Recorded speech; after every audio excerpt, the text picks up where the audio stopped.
Next, I'm going to talk about talismanic symbology and how it is used on our money. So this will be a very big part of this part of the lecture.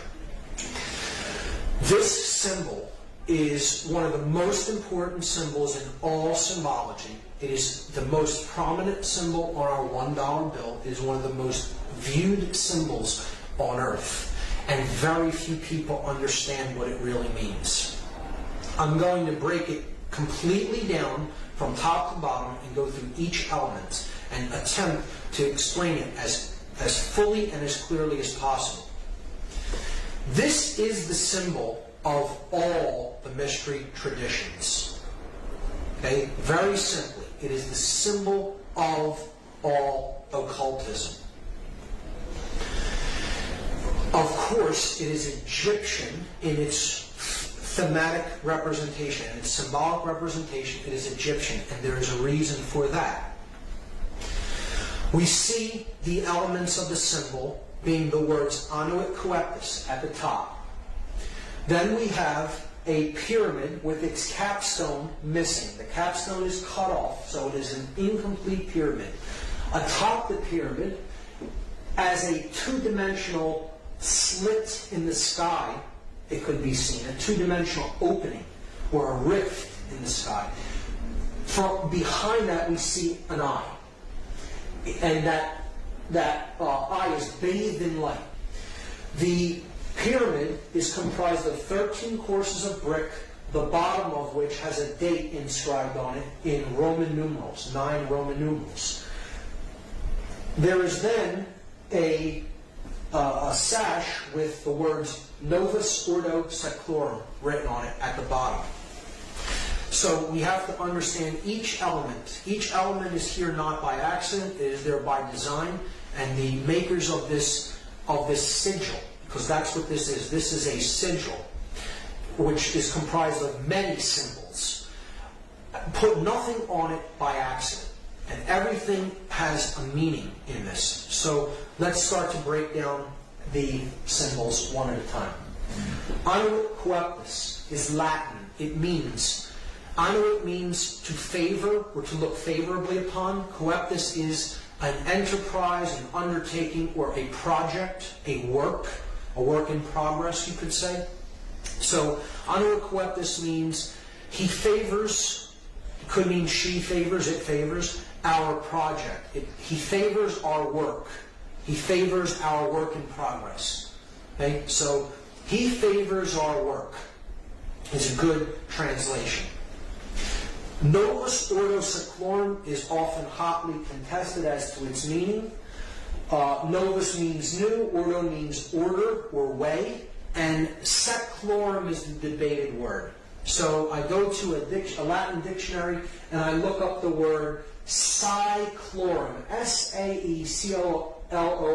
This is because people will say Seclorum means of the ages. So I'm looking up the word Saeclorum, and that means age, generation, people born at a time, race, present time, or age, century.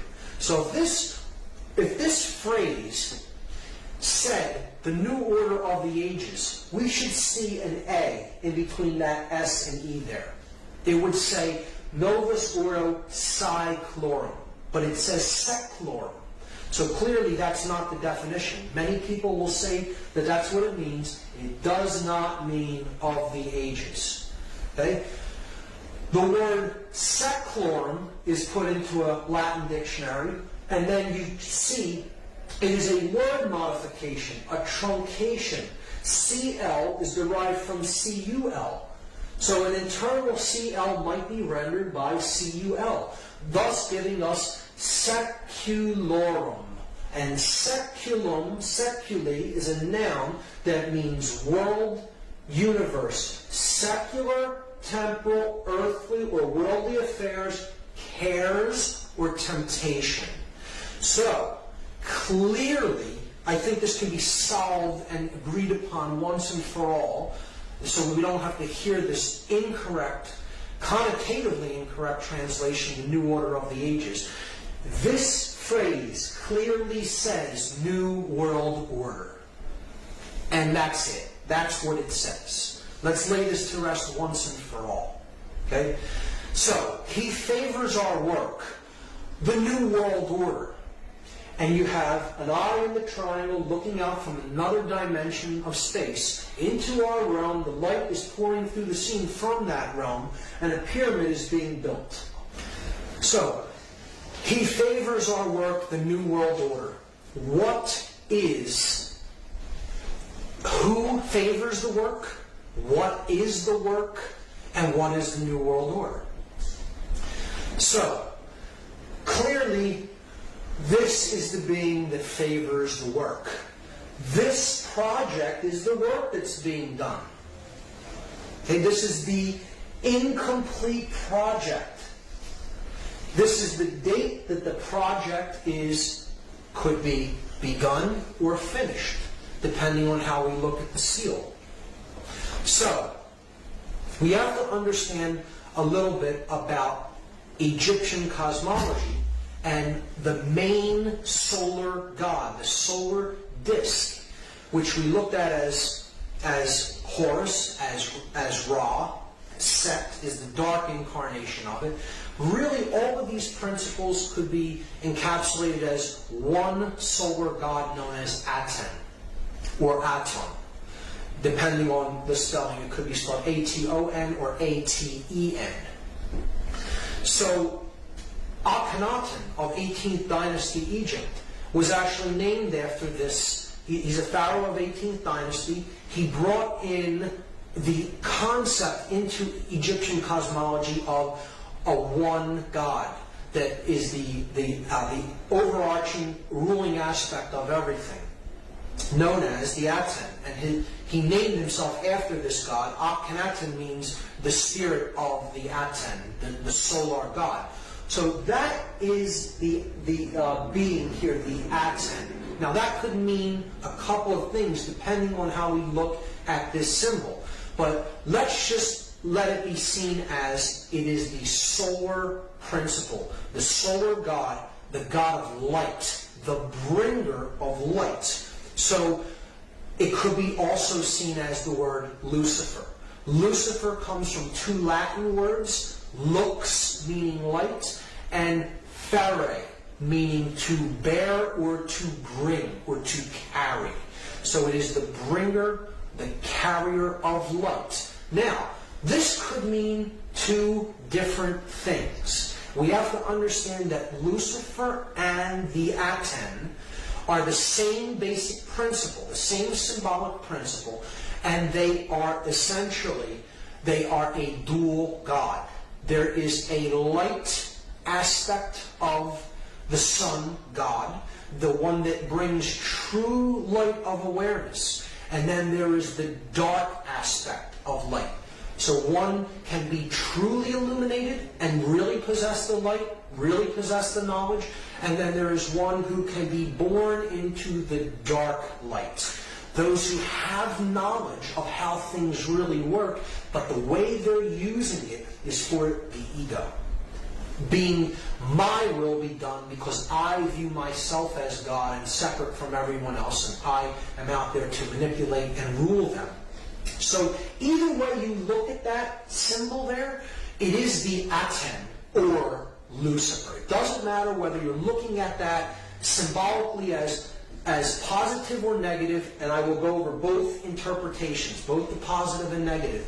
However, it can in both aspects, this entity could be seen as Aten or Lucifer. Keep that in mind.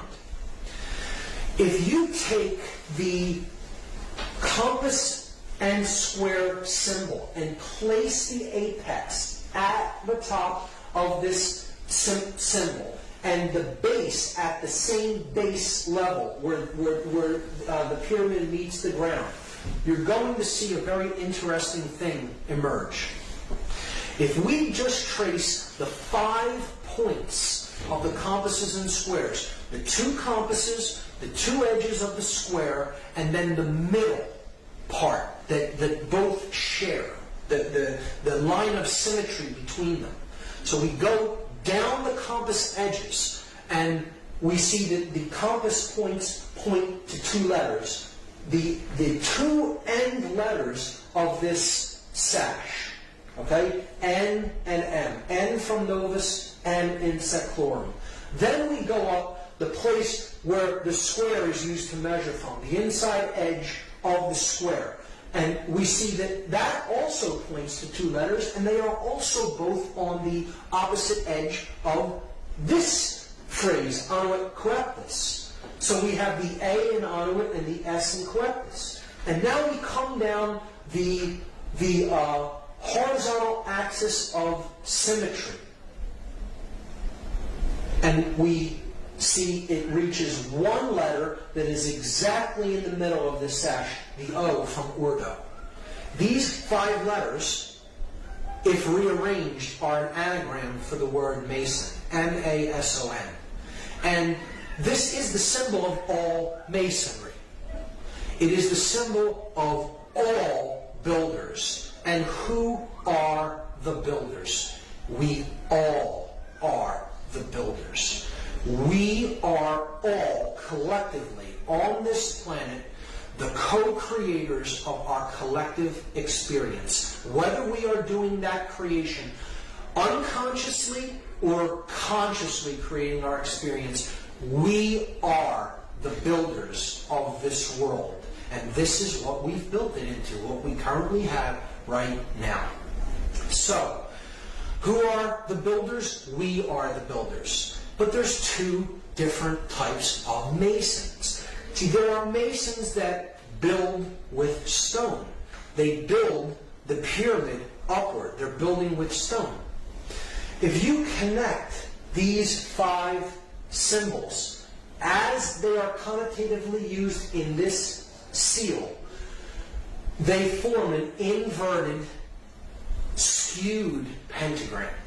And an inverted, skewed pentagram, if you look into dark occultic symbology, is always used as a symbol of pacts. It's a symbol of pacts, of promises made, to be something to be fulfilled, to be delivered upon completion of something else. So again, we saw that these 4 arms represent the material world, depicted as the upward pointing pyramid, the brick, the physical object, and they are crushing the spirit, the 5th element, into the ground, burying it under the weight of the pyramid. See, the dark builders, the dark masons, those who are building toward a world of male domination, the blade. See, they're building with bricks. The bricks are people who are trapped in physical 5-sense reality and left-brain prisonhood. They are those who can not change. They have one form, and it's hardened. A brick was once malleable clay that could be shaped, molded, take different forms. It flows easily. Change comes easily to it. But when it is baked in the left brain, solar, male dominator consciousness, it becomes hard and immobile and immovable. It becomes a brick. And that's what the male dominator world is being built with. The bricks baked into one form, the unit form. Those in unit form cannot see what is, not see. They cannot see, they are not sees. See? They are baked into one form, the brick. Okay? And they're being used as elements to build the blade world. And the blade world will be ruled by those who are in the light. They are the blade, the male dominator sorcerers. They have the light, but everyone else is in ignorance. And when you complete this structure, the light goes out from the scene. See, they're building the blade if you complete this structure in brick, they have all the light, and the entire world is bathed in darkness. In that symbol, the Aten or Lucifer represents the sorcerer, and he is completely trapped in ego. The ego-bound consciousness. It's the I in the triangle.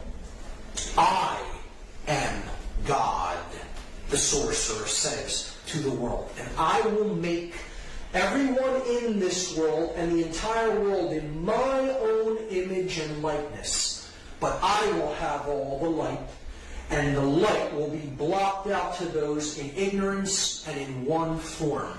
And the male dominator world will be born into existence, and it will bathe the world forever in darkness. That's the negative connotation of this symbol. See, you'll notice it's the blade without the chalice. See, these other 3 points make the chalice, but it's gone, it's ghosted. Just like it's been ghosted through human sacrifice, through the cremation of care. Right? It's been ghosted through the removal of the sacred feminine from the Trinity, and through not caring about what goes on in the world. The sacred feminine is removed, it's ghosted, but the male principle is embodied in stone. And that's the project, that the New World Order project that the Dark Masons, the builders with brick, are building into manifestation. Now, there is a light side of this symbol. Again, he favors our project, the New World Order. If the true God of creation, the true bringer of light, the awakened neocortex, the prefrontal cortex, the opening of the third eye, the stone the builders rejected, the Christ consciousness, so to speak, the true bringer of light, right? The true aspect of Aten, the solar mind, right? If we, as the other kind of Mason, are trying to do the work that he favors, the true bringer of light, the true God of creation, and create the positive New World Order, our job as the builders of this project is to remove the brick from the top down, a little bit at a time, from those who we can help to work, smaller groups, gradually removing and helping people to change in larger and larger and larger groups. And if that pyramid is razed to the ground, is removed from the scene, there's nothing to block out that light of creation. And it comes down and joins with the earth. So the earth is not bathed in darkness of the male dominator blade world. Instead, it's bathed in light because the bricks are gone. Those who cannot change are gone. They've made the change, the metamorphosis, the transfiguration, the transformation in consciousness. And they've been raised to a higher level of awareness. So that's the opposite, the positive New World Order. Masons often tear stone down. And the light Mason, the light builder, the light worker, wants to tear this stone down so the light comes down and join up with the earth to create the positive New World Order. And in that aspect, this is a powerful, magnificent symbol of the true mystery traditions. The object is to remove that pyramid of male domination and bring the light down to the earth. So we see that this is the symbol of Solomon encoded into it. The male aspect, here's the the yang, light aspect of consciousness, combined with the feminine yin, dark aspect of consciousness to create the seal of Solomon. As above, so below. The Hermetic principle encoded into the seal of Solomon. See, depicted there. But It is the body unified with the spirit within the temple of man, the mind, the sun and the moon, the left and the right brain, to create the stone, the philosopher's stone, the opening of the third eye, the pineal gland, known as the stone the builders rejected. Because the dark builders reject that light of awareness and consciousness, and they are trying to block it out by completing that pyramid in stone. So that is my analysis of that symbol, and it's amazing when you get into it and really study it for yourself and really go deep into the symbology. And it gets even better when you start to look at that date on the bottom of the pyramid, because that date is MDCCLXXVI in Roman numerals, and that totals 1776. And here's how it breaks down. This is a chart of the letters and their corresponding numerical values. So if you just do the math, M is 1000, D is 500, C is 100, you have it twice there, so you're up to 1700. L is 50, that's 1750. X is 10, which you have twice, so that's 1770. V is 5, that's 1775. And I is 1, 1776. So what we're going to do now is something called gematria. It is Kabbalistic numerology. It's an occultic form of numerology, and it's very simple. It is simple addition or counting of these numbers. And we can combine them in different ways depending on which numerals we add together. And we understand that all of the added values are identical, and they mean the same thing in occultic numerology. So 1776 is the number that we get when we add these Roman numeral values together. And what we are going to do in this example is we're just going to take the 1 and add it to the 6 and leave these two 7s. So we get 777. And anyone familiar with Judaism or Kabbalah may know that that is a symbol of God. It's a number that represents the Trinity of consciousness in its perfect form. The 777 is the aspect of the divine in man. It is thought, emotion, and action, the three aspects of our consciousness, having reached the place of the gods, the 7 entities of the skies, the sun, the moon, Mercury, Venus, Mars, Jupiter, and Saturn. The 7 gods that can be seen with the ancient world. A representation of the 7 chakras of energy in the body. So 7 is a symbol of completion, perfection, and God. It tripled is a representation of God. So if we add the 3 7s together, it totals 21.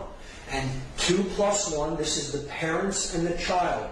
The father and mother, the creator God and the sacred feminine, and the divine child.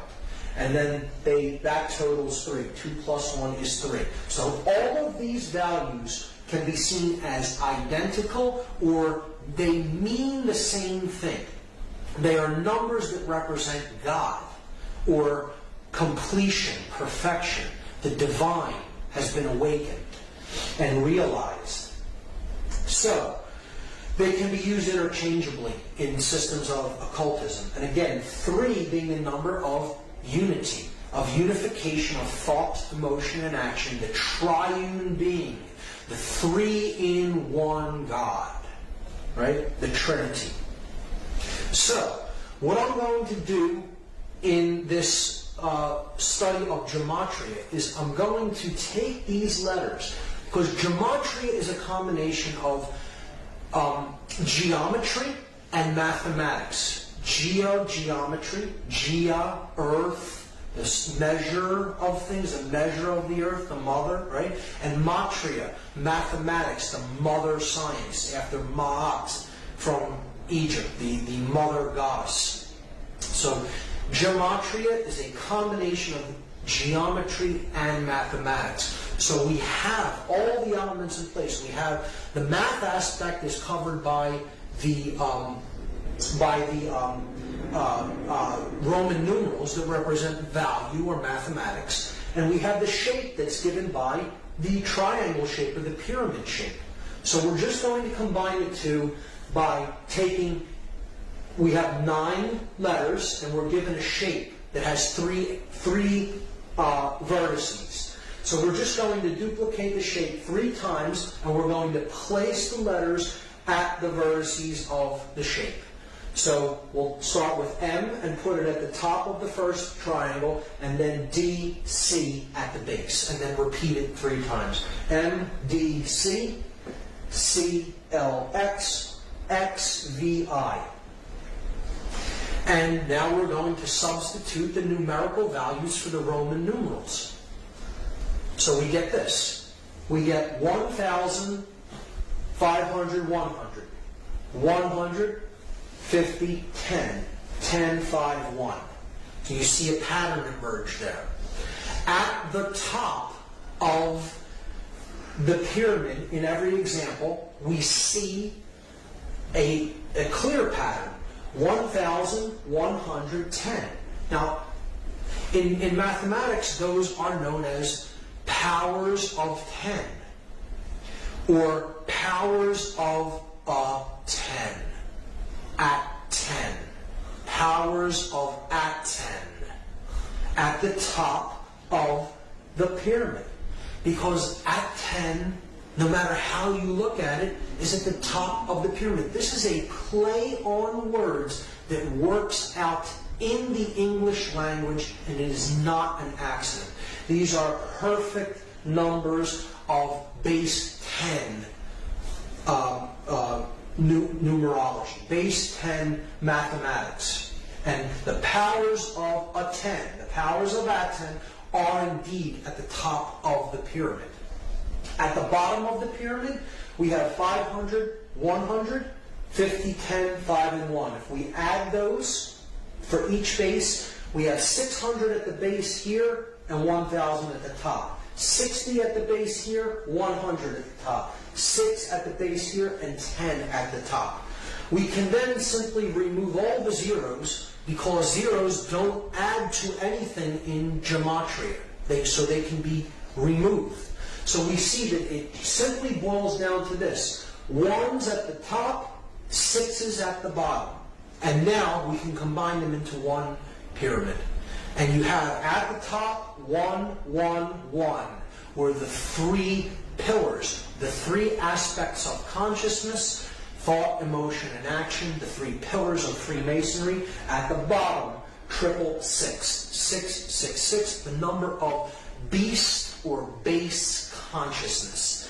And noticing that 3 correlates to 777, because if you add 777, you get 21. If you add 2 plus 1, you get 3. So 777 and 3 are identical. So you could simply substitute 777 for anything that totals 3. Like 1 plus 1 plus 1. 1 plus 1 plus 1 is 3, so we could simply put 777 up there and substitute for 111. They're identical because they both add to 3. So we have God at the top, the light, the beast or base consciousness of illusion and identification with the physical world at the bottom of the pyramid, captured in stone, in one form that cannot change. Illusion, ego identification. So, if now we reduce them again. So we add 7 plus 7 plus 7, we get 21. We add 6 plus 6 plus 6, we get 18. And this is what is meant by counting the number of the beast. That's what we're in the process of doing. It's a prescription for gematria given in the book of Revelation in the Bible. We add 21, and of course, as we saw, that totals 3, the number of God, and 18, 1 plus 8 totals 9, the number of ego and illusion. Why is 9 the number of ego and illusion? Well, here's why. The number 9 has very significant mathematical properties, and they are shown to us in addition to the number 9 and multiplication of the number 9. So this side of the table is an addition table. This side of the table is a multiplication table. 9 plus 1 is 10. 1 plus 0 reduces to 1. We're simply adding the final result, the digits of the final result together. So look, we're back at where we started, adding to 9. 1. So adding to 9 was like adding 0. Okay? 9 plus 2 is 11. 1 plus 1 reduces to 2. It adds to 2. So we're back to 2. So again, adding the 9 was like adding the 0. You do this with any number.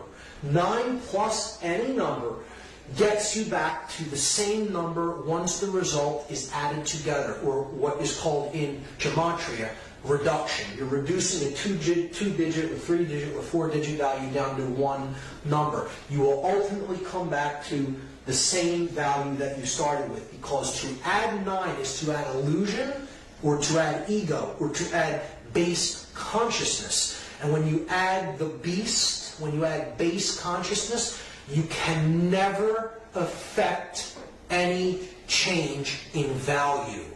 You bring no value to the equation. You are adding 0. You are adding nothing. You are adding illusion. Now, the multiplication of 9 is a different result. 9 times 1 is 9. 9 times 2, 18. Add the 1 and the 8, you get 9. 9 times 3, 27. Add 2 plus 7, you get 9. 9 times any number, no matter what it is. You add the resultant digits, you will come back to 9. So what this is saying symbolically is multiplying base consciousness only gets you more base consciousness. You can never create anything new with ego and illusion and base consciousness. So this is why 9 is the number of illusion and base consciousness, and as such, it is synonymous with 666, or the number of the beast. One thing I should mention is that the date 1776 is simultaneously the year that the Declaration of Independence was signed in the United States, and it is a document declaring human sovereignty, and that our rights come from our Creator, whatever we happen to envisage that Creator or that force as, and not from man. But it also is the date of the birth of the Bavarian Illuminati order, and that happened on May 1st, 1776, which is a Luciferian dark occultic Sabbath known as Walpurgisnacht. May 1st, May Day of 1776 is when the official Bavarian Illuminati, the Order of the Illuminated, came into being. So there's a dualism even inherent in that date. You can look at the Dark New World Order building upward from 1776 in earnest, from the time when this dark occultic order came into manifestation, and the object of the Light New World Order, to bring the light down by removing the bricks and getting back to the understanding of personal sovereignty as encoded in the Declaration of Independence.